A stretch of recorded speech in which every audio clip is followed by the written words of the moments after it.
Thank you for listening to Lone Star Community Radio. This program was broadcasted and recorded live from the LSCR studios in downtown Conroe, Texas.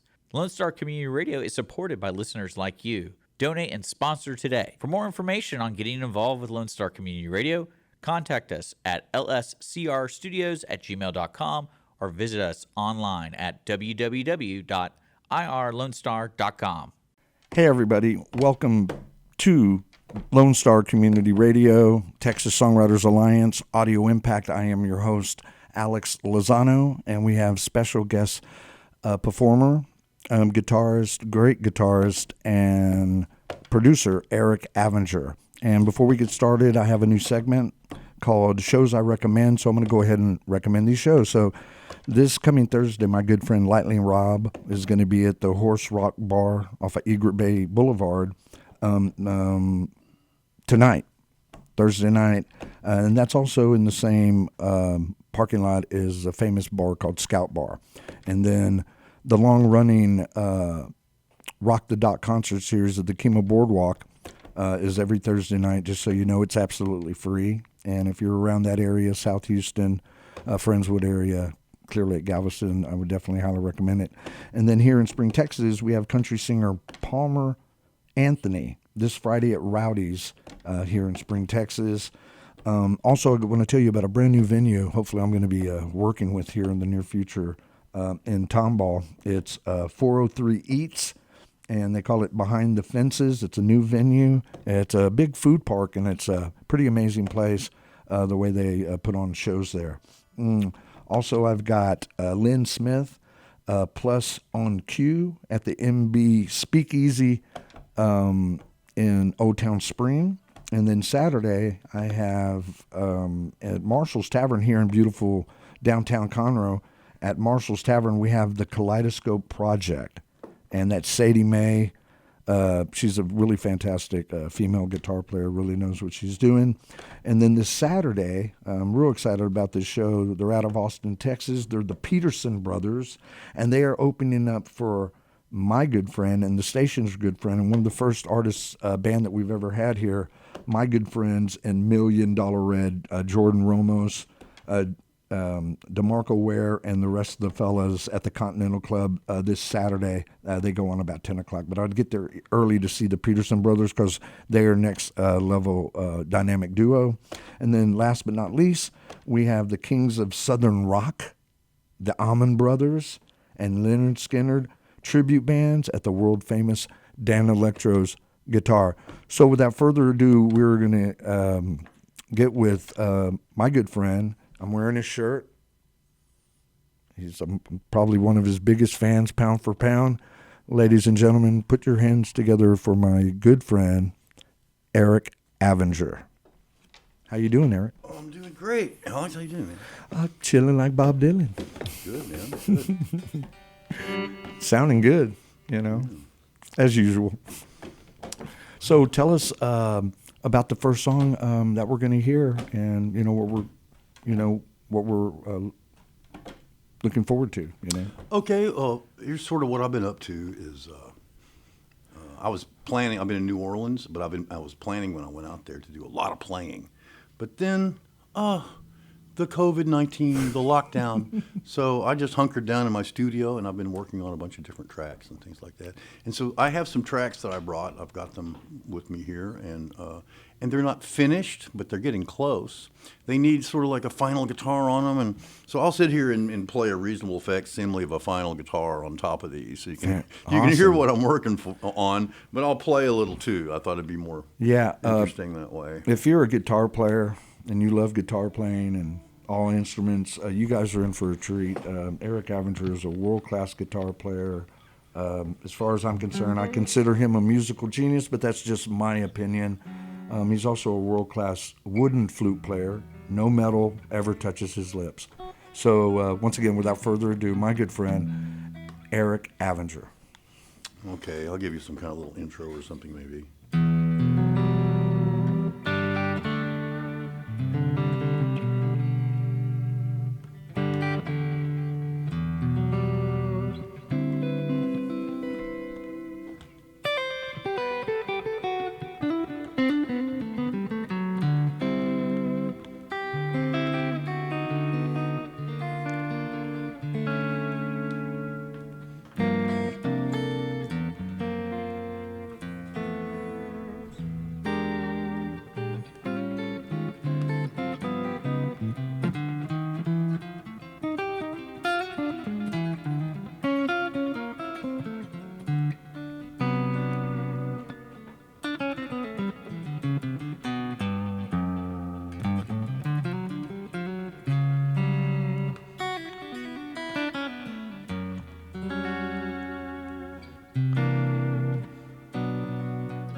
Jesus Christ. I'm like, what a way to start the show. God, that was almost a religious experience. You want to talk some why I changed the string here? Yes, absolutely. Yeah, he was tearing it up. Took out one of his strings. But just absolutely amazing. A lot of people, Erich Avinger was born in New Orleans, raised in Houston, Texas, and he's been around the scene for a long time. And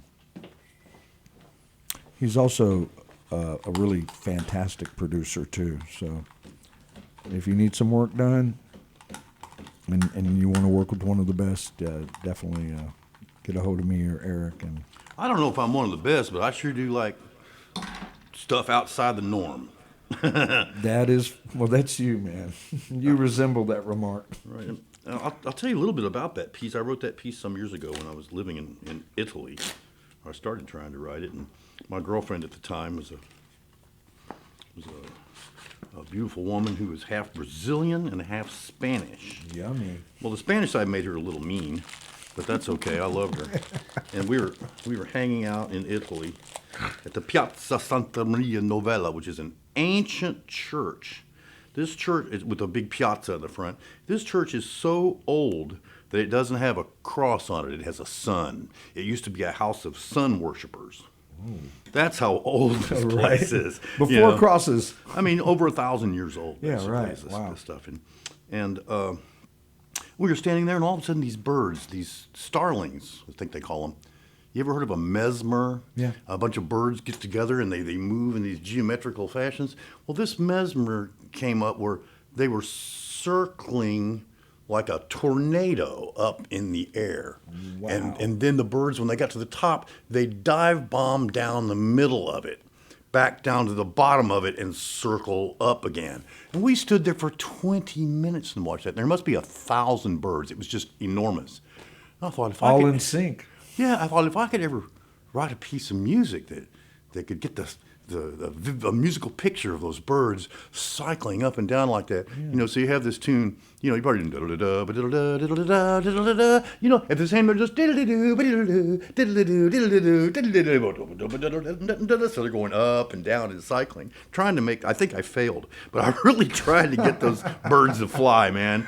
I really tried to fly you birds. I'm sitting there at the computer, fly you, and playing the guitar. It's like, it sounds like you're watching like living art as it's happening. Like they were creating, like the air was their canvas. Craziness. I've never seen that before. I can imagine.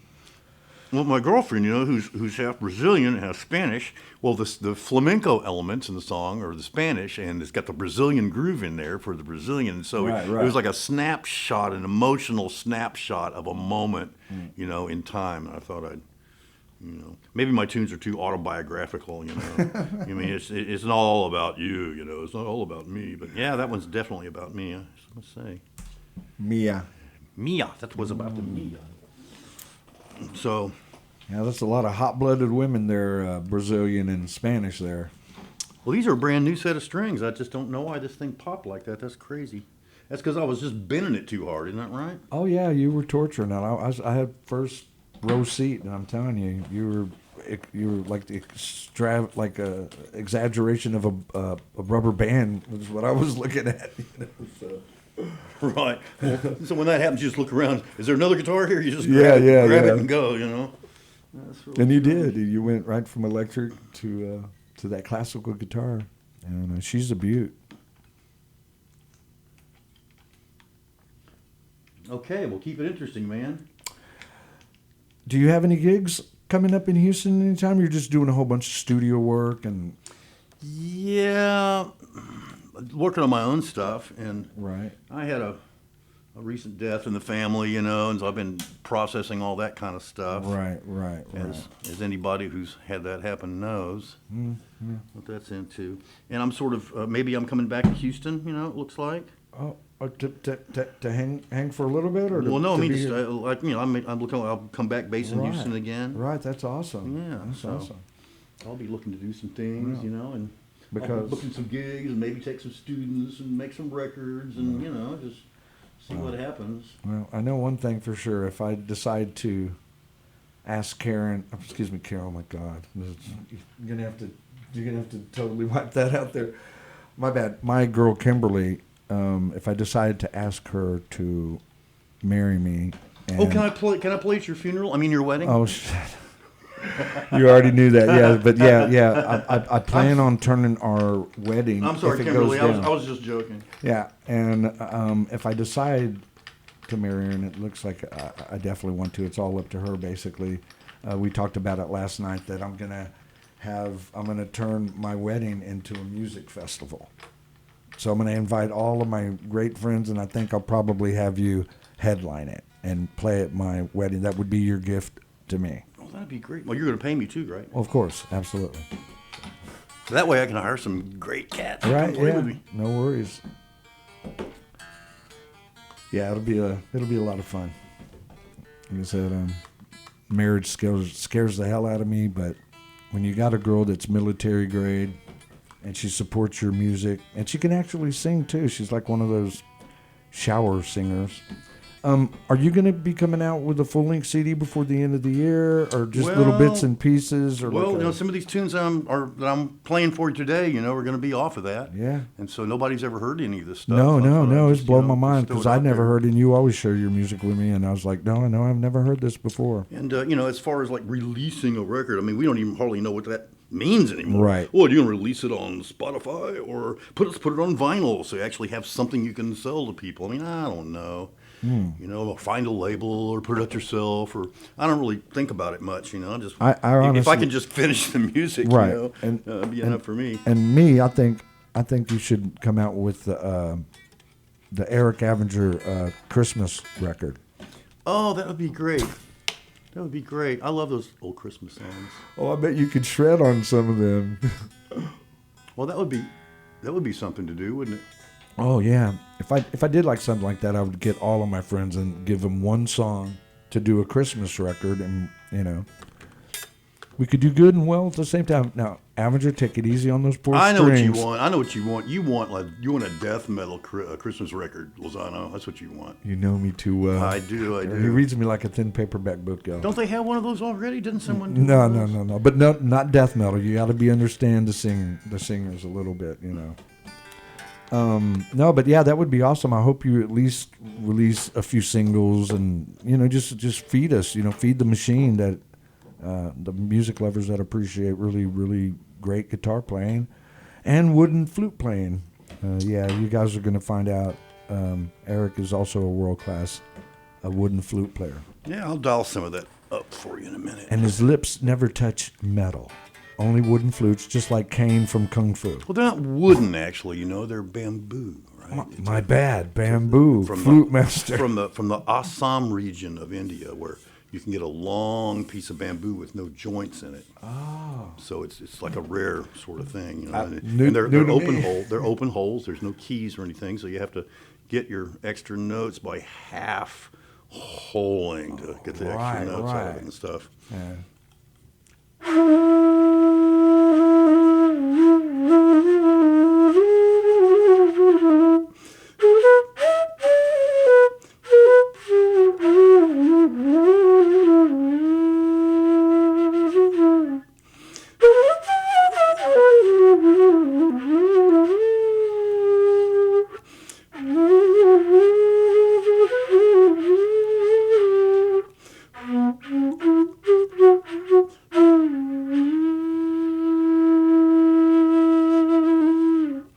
Wow, it's a crazy sound, isn't it? Yeah. It's a crazy sound, isn't it? And just so you know, if you need a world-class bamboo flute player, get a hold of Erich.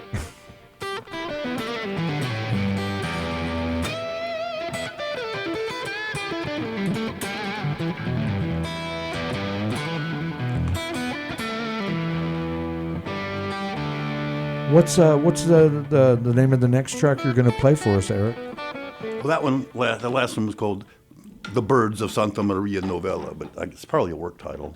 Oh, that was the first one? Yeah, the first one I played. So the bird hurricane, the bird tornado song. Okay. Yeah, and this is one that you heard when I was in the early stages of it. You said, "Well, that sounds good. Why don't you finish it?" And I said, I don't know. And you said, I did. Yeah, you said I really like the drums. And I said, really? And it's like, so I'll mess around with it. Okay. And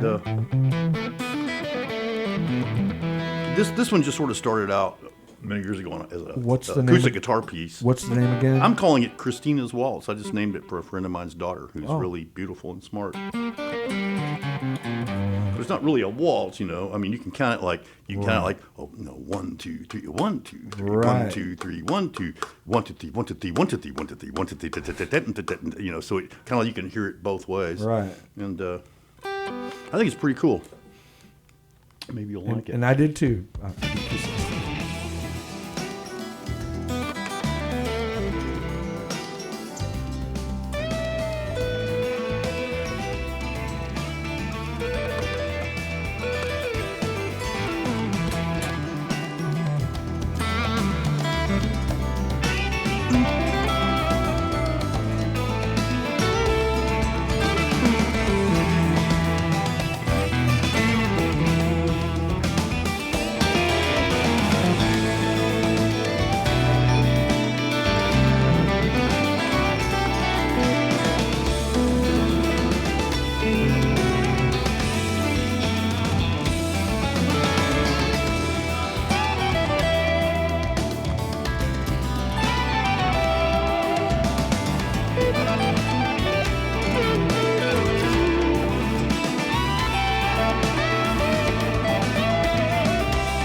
Mind blown.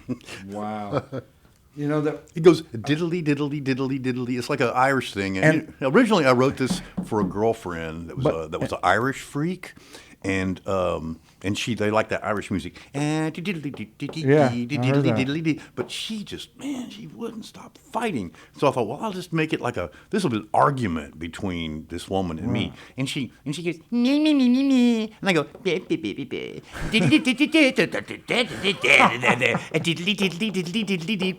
you know, and I thought, that's too mean, you know. And was it? I'm almost sure it was at least a year ago when I heard that piece. Yeah, it was a couple of years ago. Probably. Yeah, the last time I slept under the couch when I was coming through. I should have told that story. That's more funny. It's just the sound of a man and woman arguing. And nobody's ever heard anything like that before, have they? I haven't. No. So who won the argument? Well, I'm the composer, so I get to decide. That's right. Okay, I'll let her win. I did. I mean, you're right. It's over. So what do we got coming up next? I don't know. Maybe. Let's see. Are you going to do a song I'll tell you what, with a little flute, another flute accompaniment? Well, I've got something odd for you here. You might Yes, find please. interesting. We like odd here at Lone Star Community Radio. My father was Thomas Avinger. Is Thomas Avinger? You can Wikipedia him. He's an American composer, and didn't receive any recognition much in his lifetime. But he wrote really advanced compositional things for symphony orchestra. And when he passed away, my mom and I were going through all his papers, and we found at the bottom of a stack of stuff, what's this? It was a fully orchestrated. Orchestrated means you look at the paper and it's like, there's, piccolo, flute, oboe, clarinet, brum, brum, brum, all the way down, percussion, piano, with all the notes written for the orchestra. A fully orchestrated score for a concerto for violin and orchestra. It's like, he never told us that existed. And sure enough, it's in 3 movements, concertos in 3 movements. When you get to the 3rd movement, his pen just leaves the page, and he doesn't finish it. It's like, well, that was really unlike him. And then he knew, maybe that's when he just got bummed out and said, burned out. I'm working full time for Exxon, and I'm trying to take add my vacations up and compose. And he got into his 40s, and he thought, man, I'm just burned out. I'm tired of writing for the shelf. He said, I'm tired of just writing orchestral music for the shelf, and I'm not getting performances. And there's a long history of stuff with the Houston Symphony that didn't work out for him and stuff like that. But I told my mom, I said, wouldn't that be interesting if the composer's son finished the last movement? And she went, oh, that's a wonderful idea. But I thought, when I was a kid, my dad was great. When he was my biggest fan when we got, to the end and stuff. But when I was growing up, he was my nemesis. Man, he was a classical guy. He hated rock, and he hated jazz, and he hated the electric guitar. He was just like my enemy, When my first record came out, he said, oh, well, okay, I guess you're cool.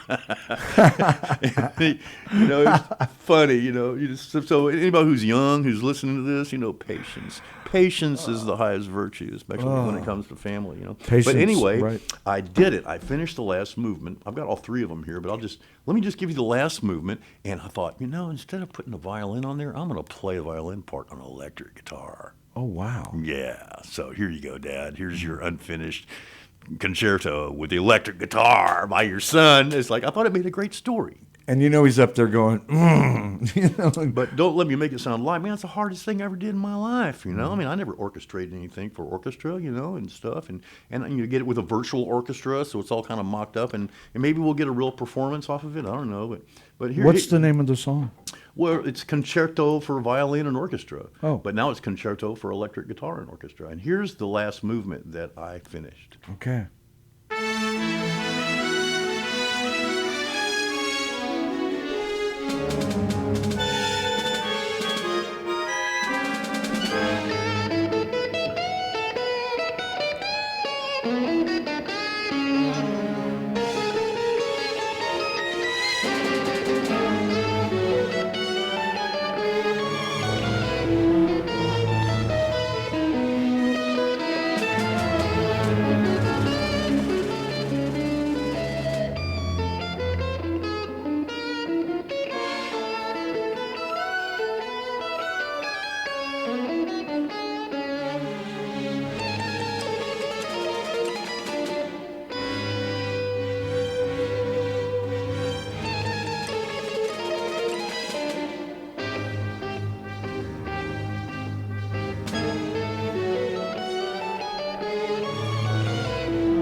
not easy. A real space odyssey.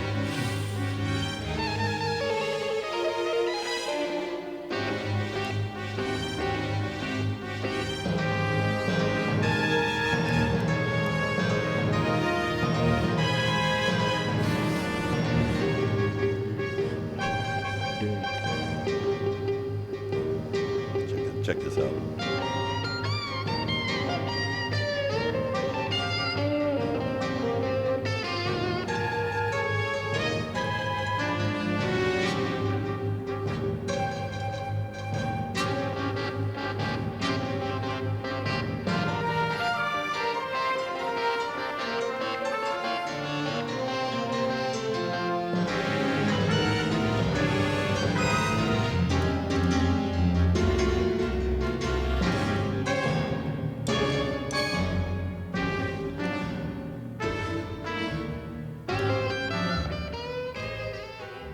Okay, that's all you get. I'm just going to give you a piece of it.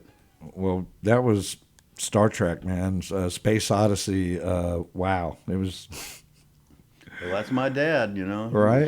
He was okay, you're growing up and that's your dad. You're thinking, I want to be a musician. I can compete with dad? Forget it, you know. Yeah, I like the part where he said, "Oh, you have a record. I guess you're cool now." It's like, compete with dad, you know. I think I'll just...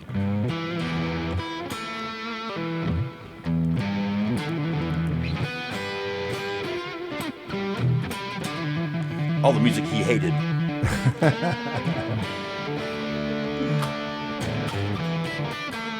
And he's got this piece.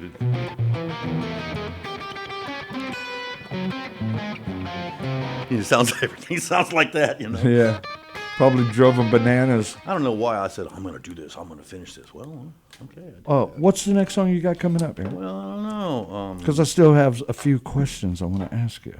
Well, why don't you ask me some questions?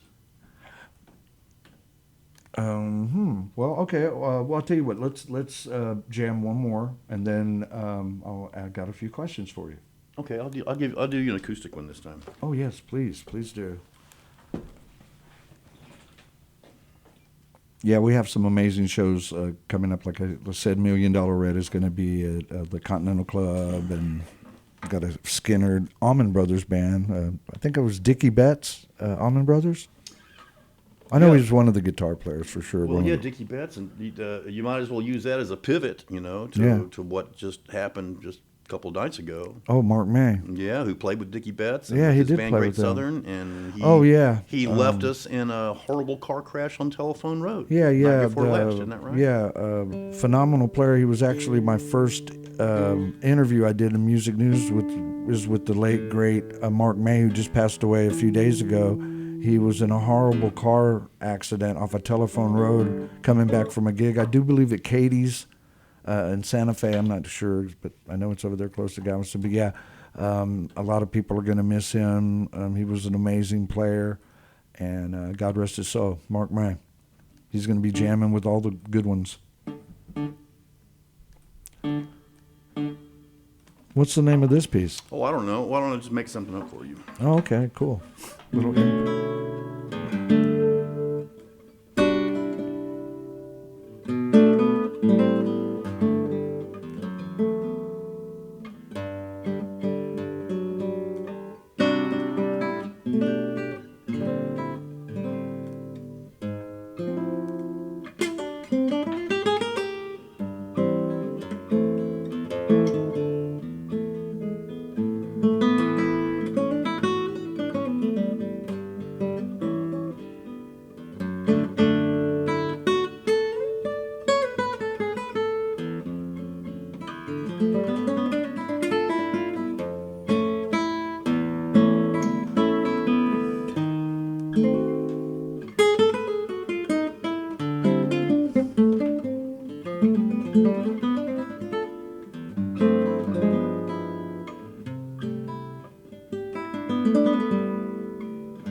Wow. Fantastic.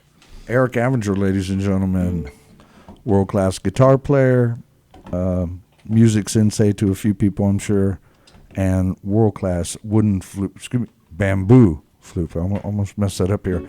Well, I have some questions I wanted to ask you that I've asked the artists here, guitar players, singer-songwriters. First one is, how old were you when you picked up the first guitar, and who influenced you to pick up that guitar and play it? Oh, okay, pop quiz. I picked up the guitar at 12, and I played. I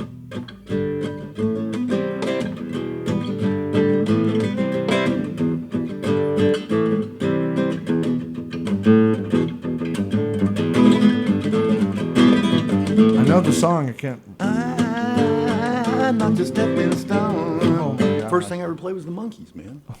Because my friend had a guitar.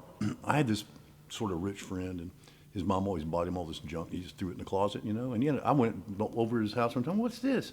Oh, that's an electric guitar. It's been stuffed in the closet for I don't know how long. He's like, well, I'm gonna borrow this. Well, it's my guitar, he says. It's like, well, I'm gonna borrow it, you know. And he had a book there with it. It's the Monkees' greatest hits. And I knew all those stupid Monkees songs. And it had all the little chords charts written out. And so I took it home and pulled it out and Davy Jones. figured out how to tune the guitar, you know.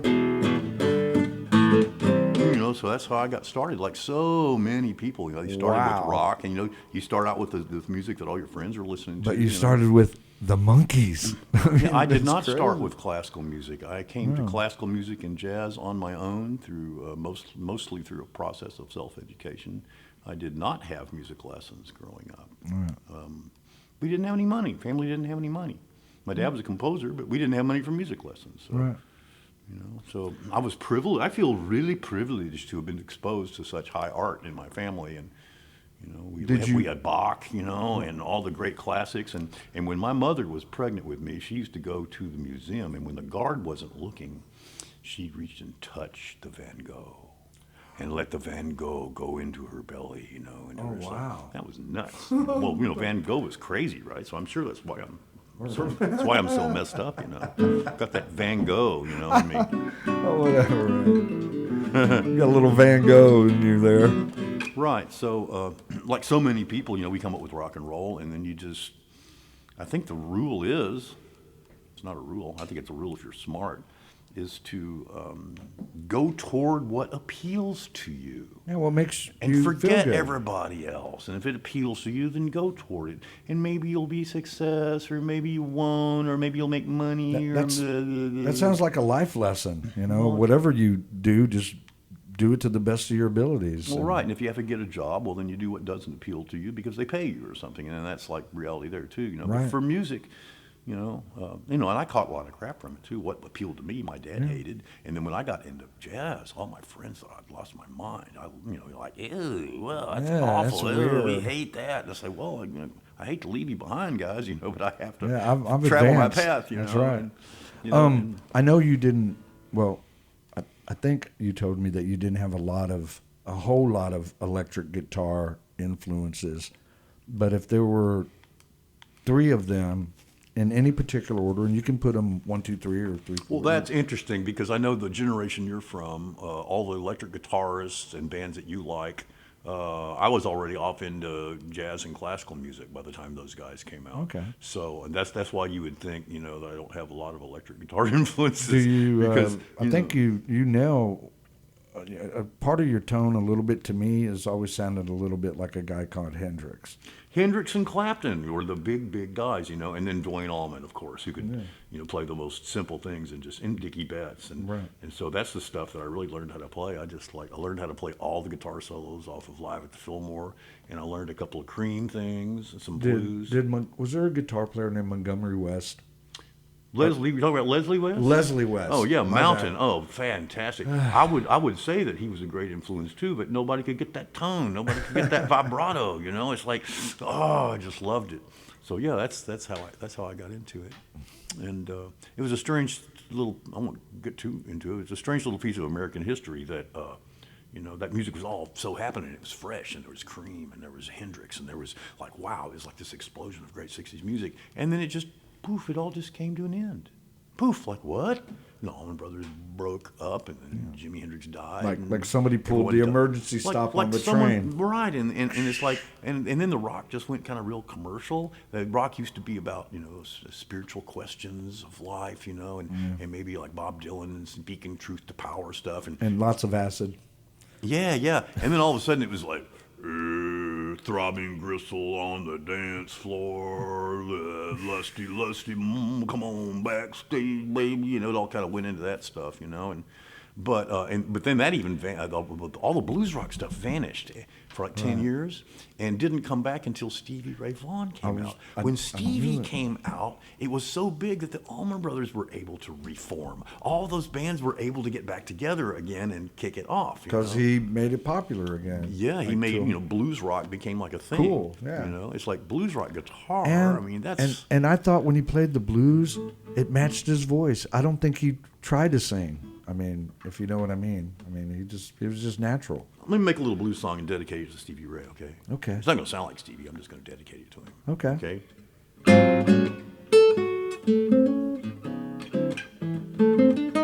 Erich Avinger.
Yeah, I think Stevie heard that loud and clear. Eric, would you do us a solid, and as we're getting close to ending the show here in a bit, would you do us a privilege of playing us a couple of more of your awesome songs, and then we'll finish up this interview and go have some tacos.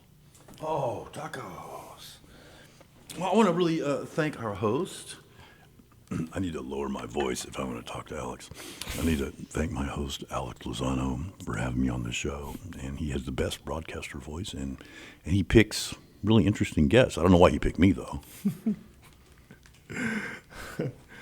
Thanks, Eric. We also want to let everybody know that Lone Star Community Radio is a 501c3 nonprofit, and we live and survive off of donations. And I want to go ahead and let you know that I'm going to be donating an amazing guitar coming up here real soon. We're going to give half of the money away to Lone Star Community Radio, and then I'm going to buy a bunch of acoustic guitars to start a music initiative program. So here we go, Eric. What's the name of the next song, or is it another improv? Let's see. I'll come up. I could do another improv, or I could play another one of my songs that maybe is going to be on a record or something. Would you? I'd like that. Here's it's just like a. Make the last two that will be coming off of your next record. This is like a reworking of an old jazz standard, and I thought I'd turn it into a blues thing instead. But Jack with it. Doom, jack, doom, jack. But then it's got all these crazy chords in it too. I like crazy chords. I mean, I'm sorry, it's just what appeals to me. And Cray cray. there was a great quote I thought from Lemmy, from Motorhead. He has a great quote. He said, "Well, anybody can start a band." He said, "Yeah." He says, "But of course you have to learn your chords. You do have to learn your chords, but don't learn too many." Wow. I learned too many. Yeah. You know them all. A lot of them. Pretty much. I mean, I can hear any chord and tell what it is. You can't really stump me. I think about how there's some preachers that can quote the Bible. You're like the music. Like there's not too many get past you. Well, I've been doing it so long and I'm so interested in it, and then it just piles up on you after a while. It's just like, I didn't used to hear this. I mean, when I first started. When I first started, I couldn't tell the difference between a seventh chord with a flat 9, or I didn't know any of that. And more than any musicians I've ever met, excuse me, you totally have it in your meta. I mean, it's what you are. It's a big part of your makeup. I mean, that's what you are. You're this world class, cool ass guitar player that I'm lucky to have a friend. So y'all guys stick around. He's going to play a couple of more before we end this interview. And thanks for tuning in.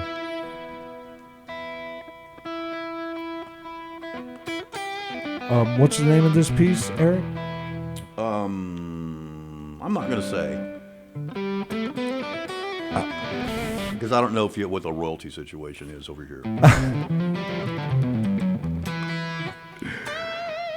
I have to add, though, it's like music, I got so into it, because I had a necessity. Music was... saved you. Where I took refuge from... everything. From what was just way too much for me to be able to handle, way too much for me. It was your rock of... Anybody's childhood is too much to handle. I mean, that's just too much to go through childhood. Blah, crazy. They beat you up and say, believe this and do And then this. your dad telling you, playing that rock and metal. You say, but I don't want to. And they called me a rebel. You're a rebel. It's like, I'm not a rebel. I'm just trying to do what I like to do. I know. Let me do what makes me happy. Leave me alone.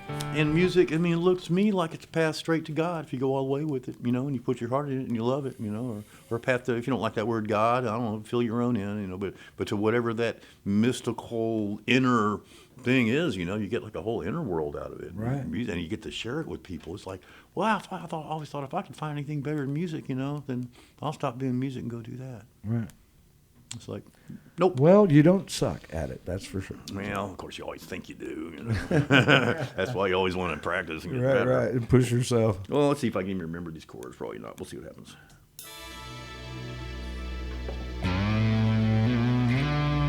No name of the song, you're just going to just...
Give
you a better chord for the ending.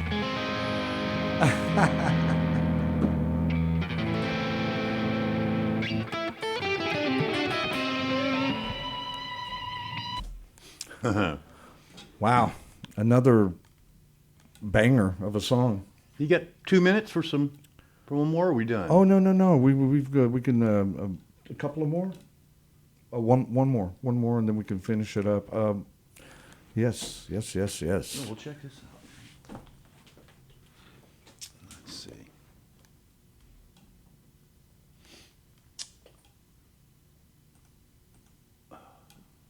Hello.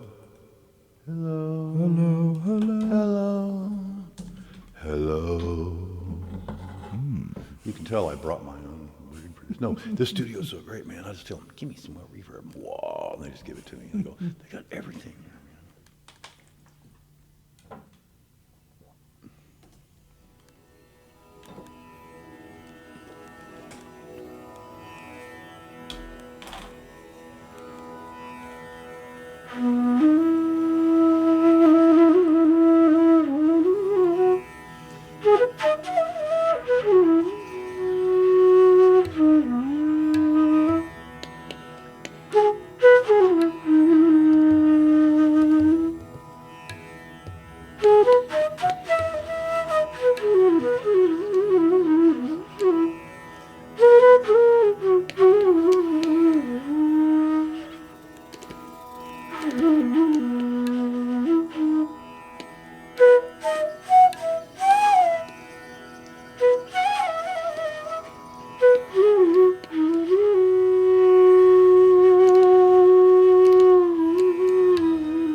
This goes on like for another hour, right? This goes on for like another hour, right? Wow. Erich, There's nothing left of your mind when there's, when you're done. Before we go, I want to thank you, Erich, for being on my show. Really, really appreciate you and all of your music, and you're just you inspire me, and I know when people see the show, they're also going to be inspired, especially the guitar players and especially any bamboo flute players that might be out there. I so appreciate your talent and the way you've always treated me, and I'm really looking forward to having some tacos with you here in just a little bit. All right, all right. Also want to thank Lone Star Community Radio and Dick Sisler for always, kicking ass and taking numbers. Thanks, Dick. Thanks, man. And also my people that really support me, Rock Rage Radio, J. Lambs Remy, Kevin Wildman, Music News, and just everybody that supports us. Donate, get the app, and always support and tune in every Thursday for Texas Songwriters Alliance, Audio Impact on Lone Star Community Radio. Thanks again, Erich, for being out here. I so appreciate it, brother. Thank you. Thank you, brother. You're the best. You were supposed to do...